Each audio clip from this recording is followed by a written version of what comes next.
From this truth also it follows of necessity that nothing can supersede God above his essence, nor can anything accidentally exist in him. For being itself cannot partake of something which is not of its essence, although that which is can partake of something else. For nothing is more formal or simpler than being, and so nothing can participate in being itself. But the divine substance is being itself. Therefore it has nothing that is not of its own substance. Therefore there can be no accident in it.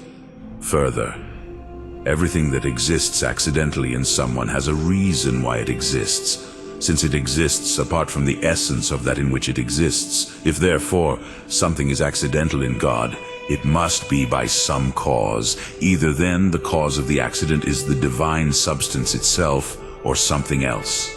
If anything else, it must act into the divine substance, for nothing brings any form, whether substantial or accidental, into any recipient, except by acting upon it in some way, because to act is nothing else than to actually do something, which indeed is through form.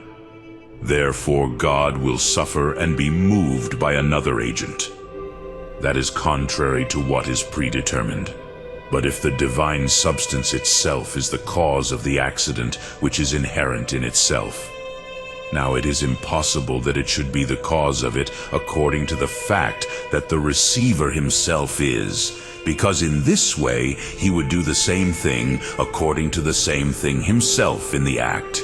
Therefore it is necessary, if there is any accident in God, which according to one thing and another receives and causes that accident, just as corporeal things receive their own accidents through the nature of matter, and cause them through form.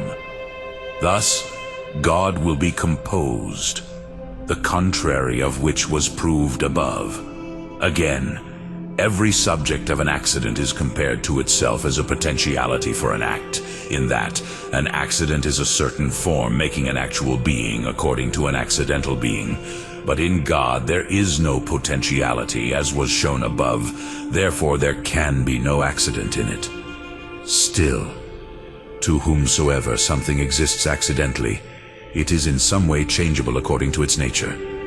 For an accident is born of itself to exist, and not to exist. Therefore, if God has something accidentally suitable to himself, it follows that he himself is changeable, the contrary of which has been shown above. Further, whoever has an accident in him is not whatever he has in himself, because an accident does not belong to the essence of the subject, but God is whatever he has in himself. In God, then, there is no accident. The media is thus tested. Each is found more noble in the cause than in the effect. But God is the cause of all things. Therefore, whatever is in him is found in him in the most noble way. Now something most perfectly belongs to something that is itself, for this is more perfectly one than when something is substantially united to another as the form of matter, which union is even more perfect than when something exists accidentally. It is therefore left that God is whatever he has. Again, substance does not depend on accident, although accident depends on substance. But what does not depend on anything can sometimes be found without it. Therefore, any substance can be found without accident. But this seems especially to be true of the simplest substance, such as the divine substance. Therefore, there is no accident at all in the divine substance. In this opinion also the Catholic negotiators agree. Hence Augustine in the book De Trinitate says that there is no accident in God. And from this truth shown, the error of certain speakers in the law of the Muslims is refuted, who posit certain intentions superadded to the divine essence.